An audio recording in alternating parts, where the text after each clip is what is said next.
मैं कहा था, स्मरण में होगा आप लोगों के, देवी को प्रसन्न करने के लिए अग्नि की जरूरत पड़ती है और शिव को प्रसन्न करने के लिए जल की जरूरत पड़ती है। कल की कथा में कहा था, जितने देवी के उपासक हैं या अष्टमी नवमी पूजने वाले हैं वो कंडा जलाकर, गोबरी जलाकर, गाय का गोबर सूख जाता है उसको जलाकर उसमें धूप छोड़ते हैं।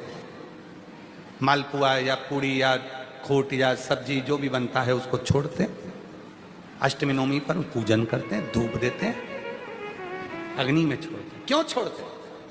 क्योंकि देवी अग्नि से प्रसन्न होती है और शिव जल से प्रसन्न होता है। देवी अग्नि से और शिव जल से, उसकी प्रसन्नता हमें सुख देती। केवल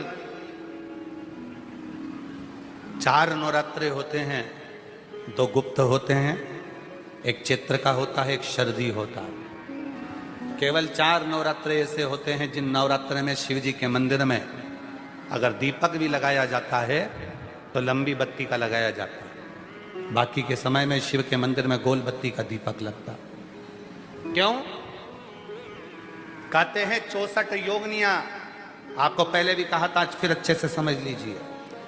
ये शिवलिंग है, ये जलाधारी है, ये पानी बहता है, बीच में अशोक सुंदरी है, राइट में गणेश जी हैं, लेफ्ट में कार्तिकेय हैं। शिवलिंग के ऊपर जो जल टपकता रहता है वो शिव जी की 5 लड़कियां, जया, विषहरा, शामलीबारी, दौतली, देव है।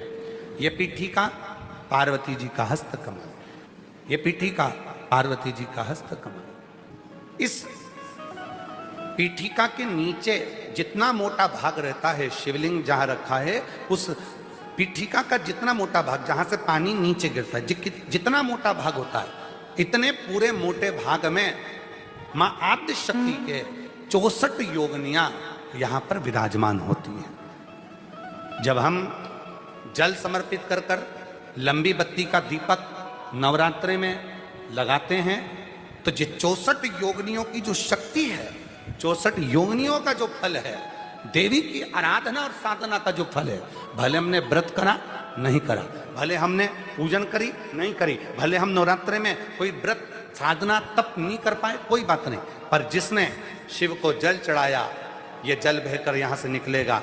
वहीं पर सम्मुख में शिव के लंबी बत्ती का घी का यदि दीपक लगाया, और कितना दीपक कैसा?